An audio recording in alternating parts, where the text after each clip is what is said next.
Okay, let's begin right away. The political space in the nation has lately been energized by calls for restructuring of the polity, with political and non-political actors speaking in dissonance on the issue. While some prominent voices in the nation say Nigeria can perform better when restructured, others have described such call as a tool for blackmail to gain political relevance ahead of the 2019 general election. Well, the restructuring debate got even more heated when Vice President Yemi Osinbajo and his predecessor Atiku Abubakar took on one another on the matter. While Osinbajo advocates good leadership as panacea to the many problems bedeviling the country, Atiku is all for restructuring. Yeah, but restructuring, as simple as the word sounds, means different things to different people and to different parts of the country. While to some it may mean control of natural resources by the federating units and payment of royalties to the center, to others it is the decongestion of the center and assigning more powers to the federating units. What form then should the restructuring being clamored take? And is restructuring truly the solution to the plethora of problems facing Nigeria? It's a big question that we'll be looking at. We still have Adele Adio with us in the studio. Hi, Adele. It's good to still stay with us. Yeah. And we will have other guests joining us to talk about this as we get along. We certainly will be having Dr. Austin Wednesday later on, and we'll also have Professor Anthony Kila joining us. We'll also expect Moremi Ojudu to join us. He's the coordinator youth next. All right, Ayodele. When we talk about restructuring, it certainly has become an everyday word, and then the meaning and the strength of what it means sometimes seem to be lost. Just like the word corruption. Corruption, every day you mention corruption, so that it becomes it becomes lost. It becomes an everyday cliche. That's right. What does this restructuring really mean? Let me just throw that out to you first, because we understand that people understand it from different perspectives. So, but what do you understand? I mean, restructuring is what it is. I mean, let's not let's divorce it from political connotations or what have you. Restructuring is what it is. It's restructuring, whether it's restructuring an organization or it's restructuring your family, or restructuring your business, or restructuring a corporation, or restructuring a global entity, whatever whatever systems you're trying to rejig, or whether when you're trying to move the underlying structures upon which an institution stands, what you're doing is that you're restructuring that institution. You know, so it's about rejigging the framework upon which an institution is being built, particularly if that institution is not living up to its full potential or is not meeting up to its desired objectives, and so you tweak it. So there's nothing esoteric about restructuring. It is what it is. It's when you marry it with politics that it begins to have different kinds of meanings here and there. So the question you want to ask yourself is first of all, are we living up to our true potential as a country?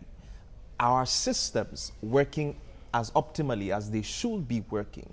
If the answer to these questions, when you lock up yourself in the room outside the camera, is no, then you have no other choice but to admit that something has to change. And what in this case has to change is the systems and the structures upon which your governance institutions sit upon. And except you change that, which are the fundamental solutions which go to the root of the problem, you're only going to be addressing the symptoms and not the real problem in itself. So it's about asking yourself truthfully and honestly, what is wrong with our country as we speak? And if you find the answer, because you don't need a prophet to tell you that the challenges that we face as a country find its roots in the system and the structures in which we operate. And so except you rejig it, except you re-engineer the processes, we're just going to be clutching at straws. The big question also is whether we have come to terms with certain things, certain areas that we must not touch. You recall the conversation in 2014, the National Confab.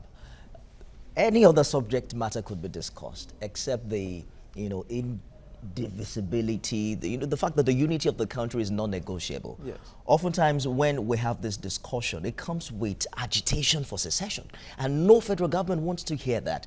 Have we come to terms that restructuring has nothing to do with us going our separate ways? I think they're two different things entirely. Restructuring a system and secession, they're two different things, and we can have a debate separately on two of those issues, whether there's a need to secede out of a country or there's a need to restructure. It's two different things. But we're talking about restructuring here, and there's a complete difference from disintegrating as a nation.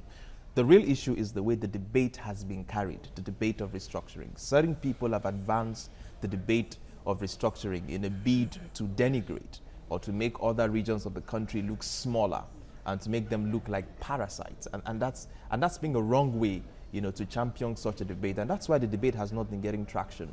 Because however you look at it, every single part of this country brings something to the table, whether you like it or not. If you go into history, the southern part of Germany, were the better part and the most prosperous part, until northern part of Germany became the technological hub, of the entire country. So for instance, you see the way the debate is being championed makes it look in some quarters, like the North will die if we restructure. Certain people make it look that way, forgetting that the North provides you, arable land, provides you solar energy, provides you a whole lot of things that you can bring onto the table.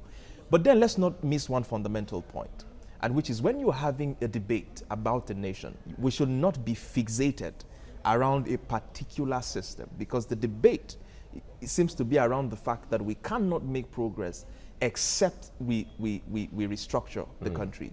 You also need to have debates of what kind of structure or what kind of system of democracy as a whole do we need to practice for us to make progress as a country. Well, let's bring in Moremi Ojudu here to give us a perspective to this. Moremi, nice to see you. Same here, good morning. All right, when we talk about restructuring, like we said earlier on, it seems people understand restructuring or perceive restructuring differently based on maybe where they come from or whatever affiliations they have. We don't seem to be united as a people towards the idea of restructuring. If we see it that way, would it be right to say that maybe Nigeria is not even ripe for restructuring in the first place?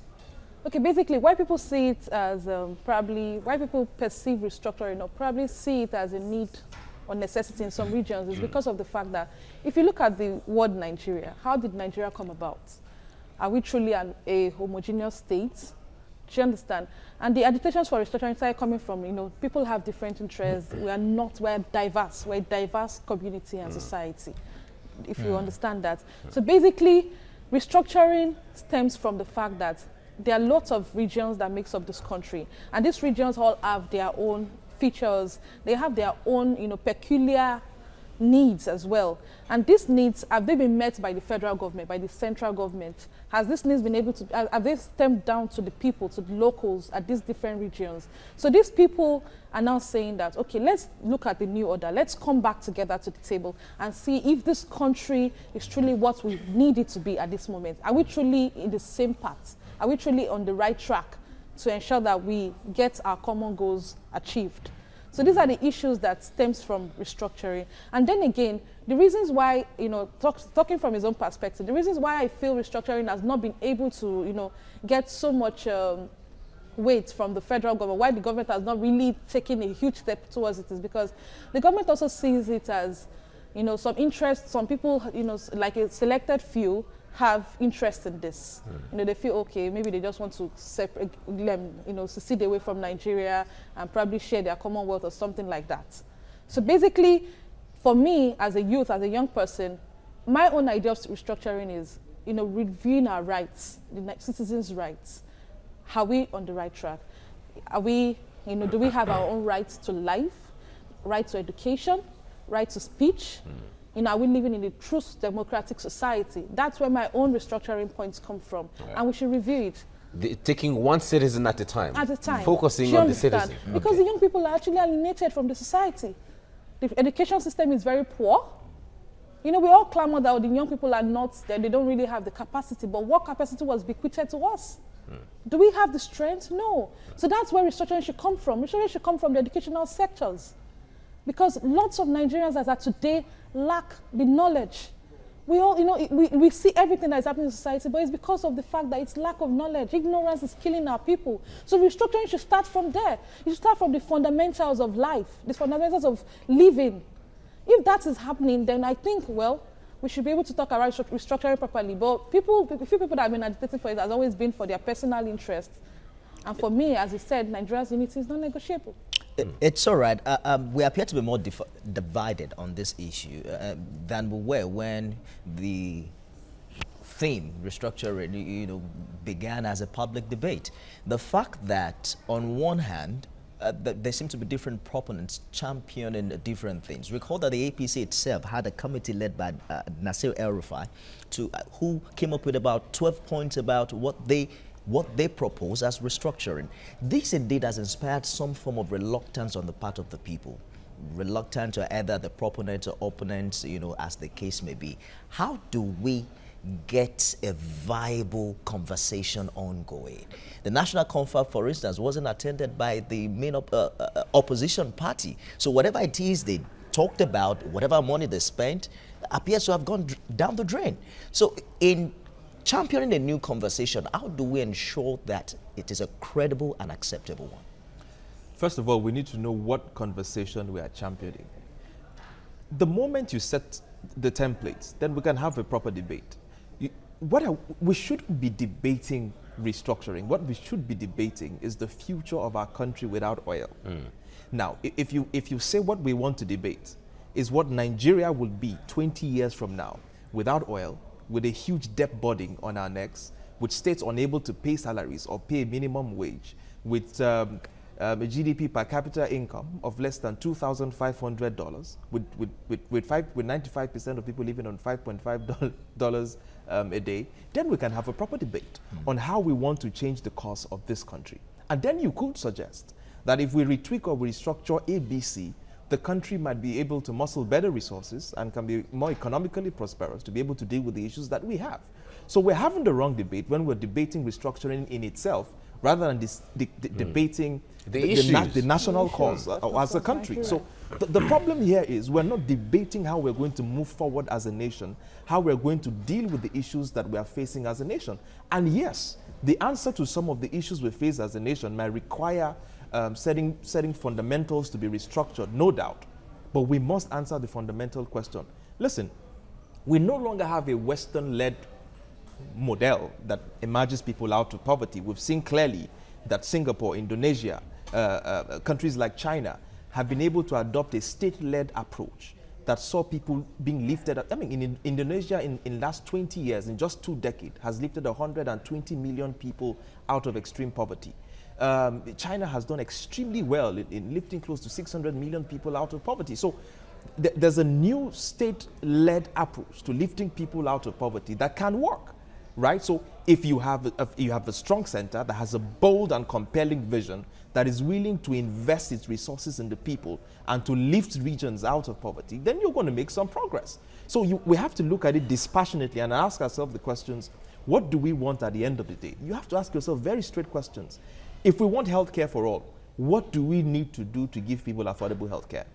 If we want better education, if we want to be competitive, to have one of the best educations in the world, then you have to ask yourself the question, what do we need to do to give our people the best education in the world? Then we debate the issues. So if we have to decentralize education, then we will. I'm just thinking that education for local governments, we will do that. Does this debate? There are some who would say that no other institution can restructure Nigeria apart from an elected legislature. The fact that this conversation is on, but who has the right under the confines of the Constitution? People have been talking about referendum, for instance. It's alien to our Constitution apart from perhaps we want to create new states. Who has the right? How can it be done within this kind of a system? You, me. How? Listen, first of all, citizens in the country are to give direction to governance. Now, you elect people based on the templates or based on the direction you want to go as a country, isn't it? So the moment the media leads a rigorous debate, and I'm not talking about debate where we just cast headlines, should Nigeria restructure? That's not what I'm talking about. I'm talking about the full-fledged research work where you can show where you have professors and academics and media stations and think tanks show numbers as to if we decentralize education, in 10 years, this will be our results. If we decentralize healthcare, we'll make XYZ progress. Wasn't that what we had in 2014? That was, no. What we did at the confab, actually, was we brought a group of civil society, old politicians, retired politicians, to discuss restructuring. That's the problem. There were young people there as well. They were discussing a particular issue. They were all Nigerian. They picked people from different categories. All right, agree with you, but the issue was let's bring Moremi in here. Adele mentioned something. He said that it seemed the discourse of restructuring as a word seemed to have overshadowed the real issues. Because the point there is that restructuring is not an end in itself. It is only a process to getting to the end. Now, yesterday we were talking about the issue of what the Nigerian dream is, if at all there is anything like that. This America has been able to champion whatever is called the American dream, where an average citizen looks towards it, works towards it, aspires to it, and all institutions geared towards it. So you work in your own education, in your health, or in your military, in your security, all towards giving the citizen the American dream. If you bring it back to Nigeria, it seems that the education is, in fact, within the education sector, like he mentioned, all of them are working at cross purposes sometimes, the health, working at cross purposes sometimes, housing, all of those sectors. There don't seem to be a coherent, a galvanizing of all of this towards a single Nigerian dream where everything is championed towards it. How more complex are even the issues of okay, let me try to define the Nigerian dream, if there is anything like that. But from our discourse with young people across Nigeria, the Nigerian dream is pretty simple. The Nigerian dream out there for every young people is a right to life, first of all, and a right to ensure that as much as I work, I get the true rewards for my work. A right to live, a right to equality, where you don't have to be the son of a rich man or the daughter of a big man before you have access to work. You don't have to go through the corners to get a job at the parastatal, the federal government parastatals. That's the average Nigerian dream that every young people is seeking to have. But unfortunately, the country has deteriorated so bad that everybody is going to Walter Carrington. If you go to Walter Carrington today, if you see the queue at Walter Carrington, everyone is leaving. So if we come back home and review the issues concerning Nigeria, it's pretty simple. Let's come back and discuss the basics of life, because we've lost it. An average Nigerian, an average citizen who is a complete local doesn't have his rights. A market woman's stall is being demolished because she's probably not paid her tenement rates, or because she's probably not loyal to a particular political leader. That's restructuring in simple terms. So I feel that restructuring, probably the word has probably been bastardized one too many times. It's about discussing the way forward for Nigeria. Where are we going? Where is our future in the next 10 years? Is our future truly our future? Do we have a future in Nigeria in the next 10 years?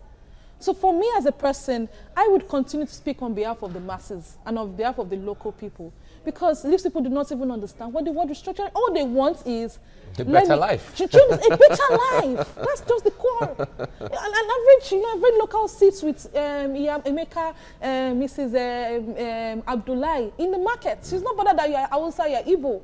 Unfortunately for us, our leaders have been able to bring in the religious and the tribal sentiments to divide us as a people. So it's not about secession. It's not about, okay, the Igbos one day. No, we're happy living together.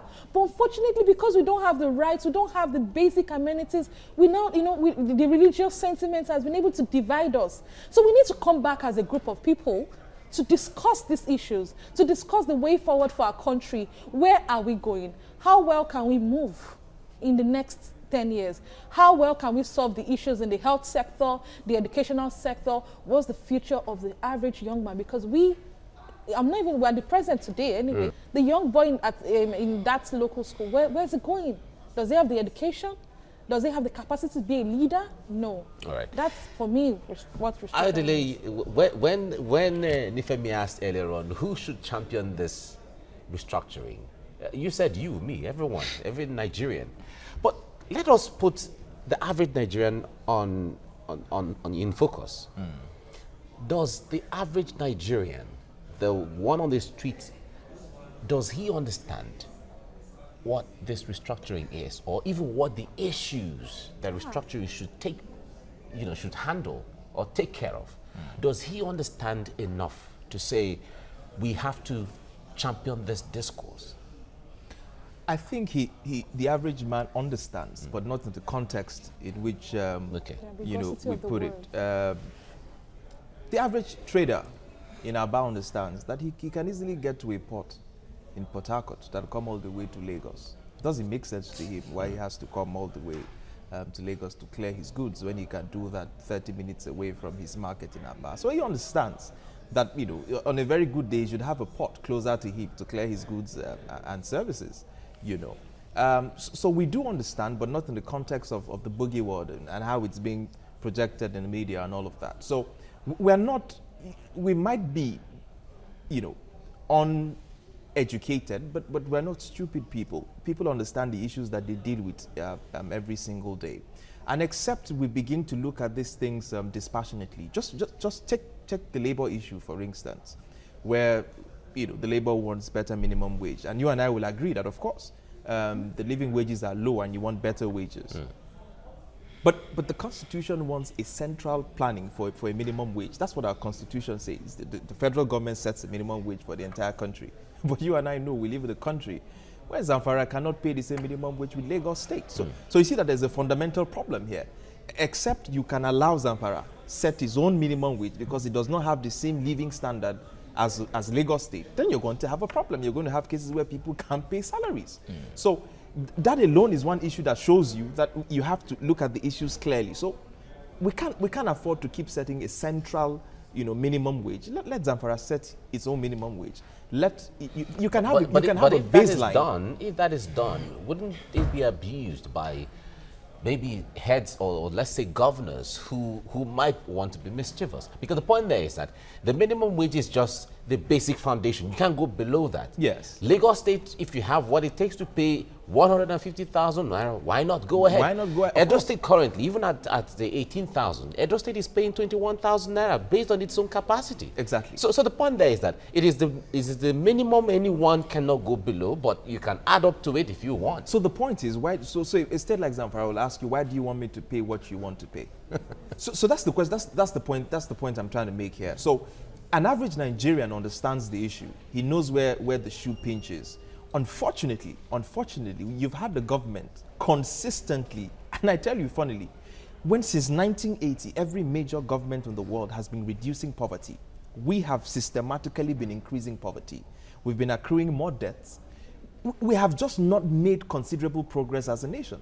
And so people have lost hope in this country. And like she said, the most important thing in people's life now is a visa.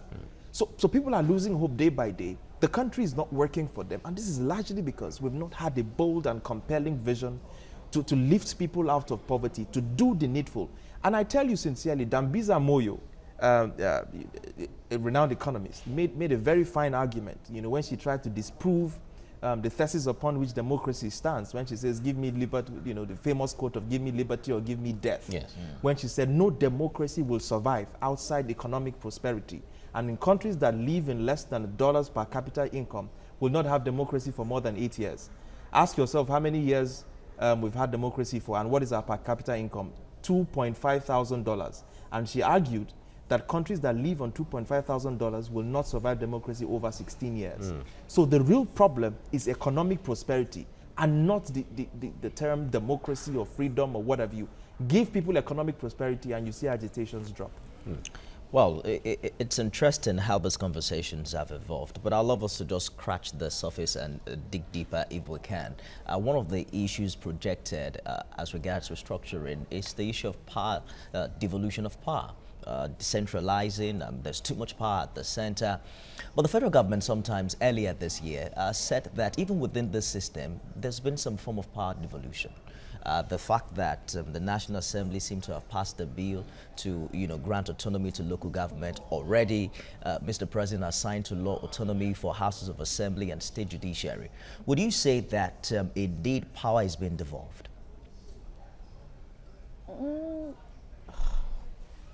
That question and the response is quite relative in some parts of Nigeria. For Lagos State, as a state where I live in, I would say in a way, yes, looking at it. But then again, looking at it as a whole, power has not been devolved. It's not been devolved at all. We still have situations where things are still being controlled from the central. A governor's hands are incapacitated because of the fact that he has to get instructions from a particular place or because it's not within his jurisdiction. Lagos, as it stands now, can generate power. But because of the exclusive rights, because the power is, on the exclusive rights of the federal government, it cannot. And that is actually hampering the growth of Lagos. Because if Lagos, as at today, can generate power, would have gone further than where we are today. The earning power and earning rights of people would have gone. And also to buttress his points, he said something about Zamfara, can they have that minimum wage? But then again, as the Zamfara state governor been able to cut down his allowances as a governor, let's start the discussions from that area. Do you understand? Let's start from, okay, have they been able to cut down their own resources? Okay. Then we can now start talking about the minimum wage and other issues. Okay. All right. The discuss will still continue.